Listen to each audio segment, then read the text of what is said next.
Welcome back, everyone. I'm Martin Wenzel. Dynasty Racing League's Navy Chiefs Cup Series traveled to Sin City for Tuesday's Las Vegas 200. Rain delays forced back the morning start to late afternoon, presenting a challenge to drivers who had practiced all week expecting cooler morning track temps. The rain did leave the weather cooler at a comfortable 70 degrees with 16-mile-per-hour winds. Points leader Austin Hakes captured his second pole of the season. Anthony Burrows with 3 wins starting on the outside in second. Zach Wetstein still looking for his first win started third, with Daniel Hallis having a great qualifying run to start fourth. A pair of Chevys, Jordan Gonzalez in the 9 and Christopher in the Hooters 7 make up row 3. Blake Griffith in the number 5 Trackside Racing Network Ford and Logan S. Lane in the 19 Skittles Toyota make up row 4. Ryan Branch and James Pandolf make up row 5. Brady Briggs running a patriotic Miller Lite paint scheme remembering 9/11, and Mason Lundgren in the 88 Air Force Chevy start 11th and 12th. David Wellborn Jr. starts on the inside of row 7. Martin Wenzel in number 4, never forget, 9/11 Toyota starts 14th on the outside. Rory Retherington and Adam Courtney start in row 8. John Mullins in the Notre Dame 83 and Brandon Red in another Patriotics paint scheme start 17th and 18th. Josh Coppernall and Marcus Ruckman round out the top 20 with Jared Ziegler's U.S. Army car, and Richard Spencer bringing up the rear after failing to post a qualifying time.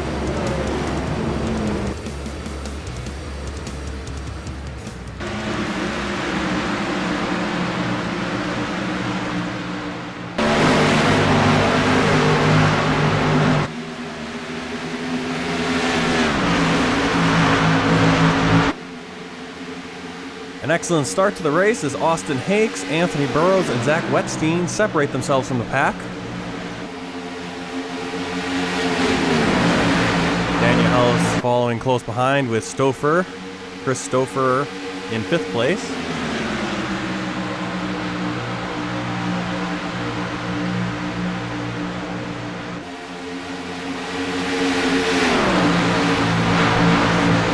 Single file for the top 5.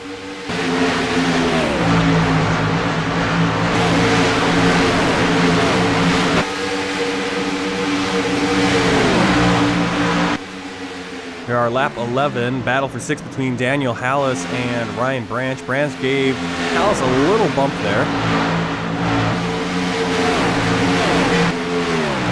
Lap 13, Chris Stouffer in 3rd place gets into the wall coming out of turn 2, allowing Anthony Burrows to slip back into the top 3. Lap 22, number 88, Mason Lundgren also gets into the wall coming out of 2. Martin Wenzel catches the wall, but Lundgren overcorrected, turning up into the wall right into the path of Wenzel. Wenzel caught Lundgren's back end and wrecked his engine, forcing him to the pits. Lundgren went to the garage, finishing last in 22nd. So here we are on board with Martin Wenzel. Tried to get around the 88, but just caught the back end.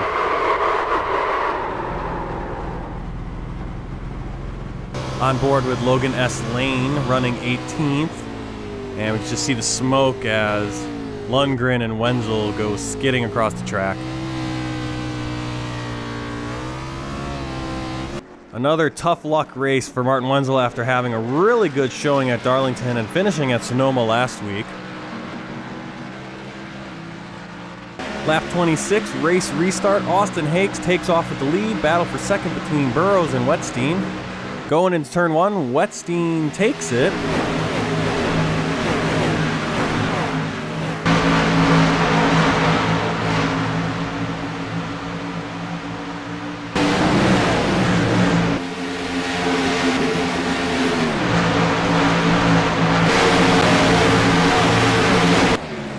Trouble on lap 39, battle for 4th place. Ryan Branch just brushes Jordan Gonzalez, sending him sideways with damage to the rear and front and bringing out the yellow flag, the second yellow flag. View from Branch's car, slight contact. Another view from Jordan Gonzalez's gearbox cam.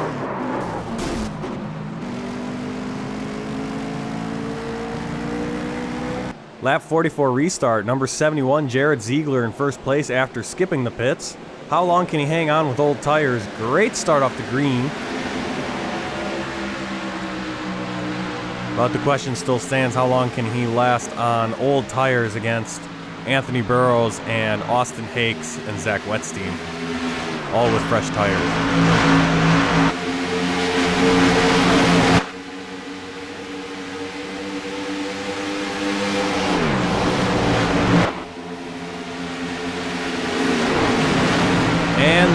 Burrows losing speed coming out of turn 4. Anthony Burrows for the lead, followed by Austin Hakes, Zach Wetstein, Brady Briggs in the 21, Ryan Branch in the 23, Blake Griffith, Chris Stouffer, Marcus Ruckman,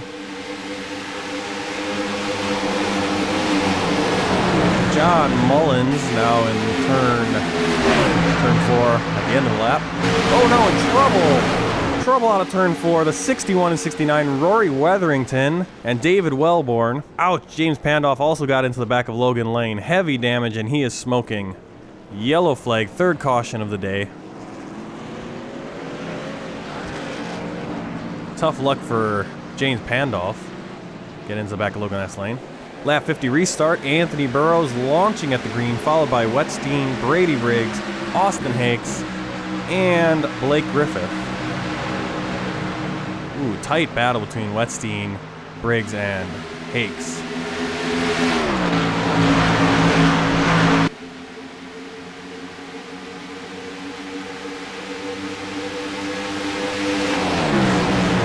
Lap 64, after leading 3 laps, Jared Ziegler starts having trouble with the apron, making hard contact with his back end and the wall, sliding back up into the track.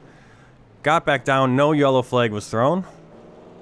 Tight pack racing on lap 66 with Marcus Ruckman and Brady Briggs battling for 5th and slowing up oncoming Ryan Branch and Chris Stouffer.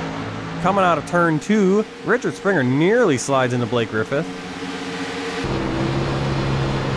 On board with Griffith, gets on the brakes to avoid a big wreck, but loses a lot of momentum here.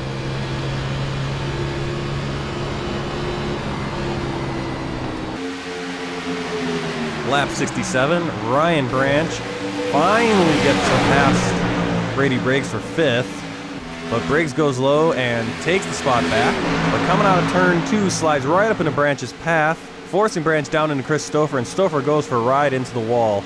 Rings out the 4th caution of the day. On the restart, Burrows gets a great start. Marcus Ruckman goes down into the dogleg while Zach Wetstein gets on Austin Hakes' bumper.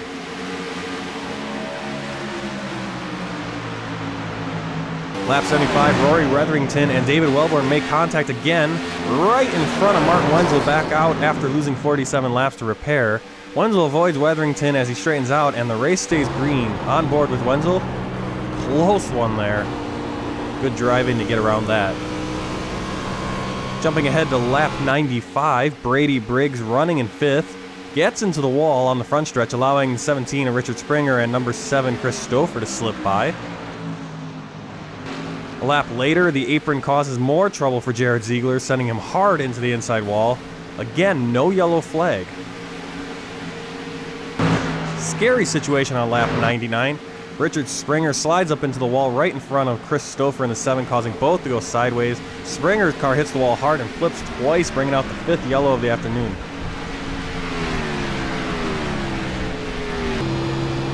Rough ride for Springer, but no significant injuries for him or Stouffer, as both were able to walk away from their wrecked cars under their own power.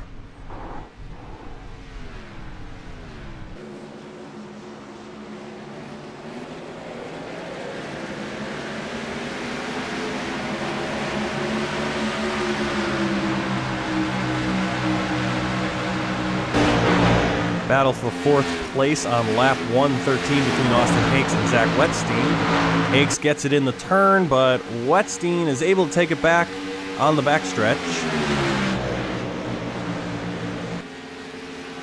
Final lap of the race, Anthony Burrows with a comfortable 2-second lead over Marcus Ruckman.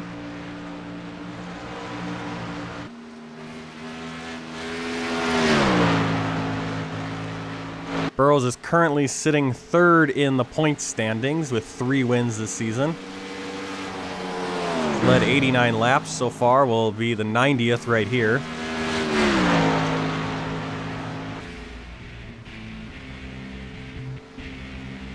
And Burrows gets his 4th win of the season, moving him into 2nd place in the points standings between Austin Hakes.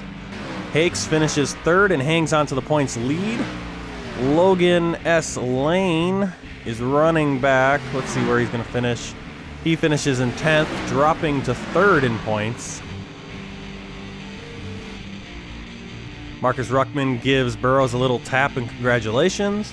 Burrows led 90 laps, turning the day's fastest lap at 28.581 seconds on lap 106. Anthony Burrows expertly burning down those tires in celebration. Leads the league with 4 wins.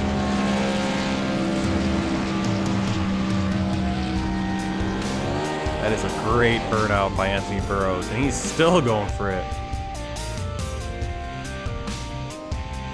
Austin Hakes hangs on to the points lead with 3rd place finish. Blake Griffith moves up 1 spot to 9th with the 4th place finish. Wetstein also gets 1 spot closer to the chase with a 5th place finish. Ryan Branch gets his 3rd top 10 and moves up to 6th in points. Logan Lane falls to 3rd in points with a 10th place finish. Josh Coppernall stays 11th in points with an 11th place finish today. Special thanks to Trackside Racing Network, Adam Chapman and Derek Pemberton for broadcasting the race live. Thanks to Ryan Branch for hosting practices among other league members who do so. Tater Bowman for sponsoring the Navy Chiefs Cup Series, and James Pandolf for running this premier gentlemen's league. Dynasty Racing League has big plans for next year and is looking for sponsors and administrators for a Cup Series, Xfinity Car Series, Truck Series, and the Pro Series. Please visit DynastyRacingLeague.com for contact information.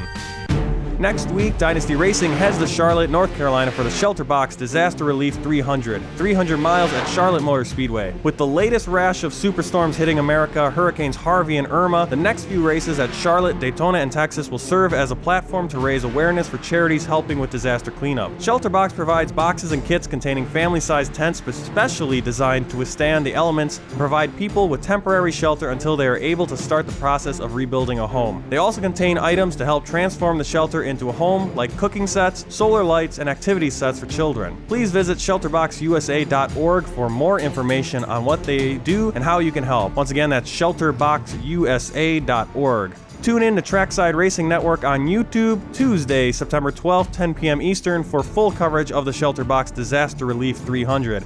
I'm Martin Wenzel. Until next time, from all of us at Dynasty Racing League, take care.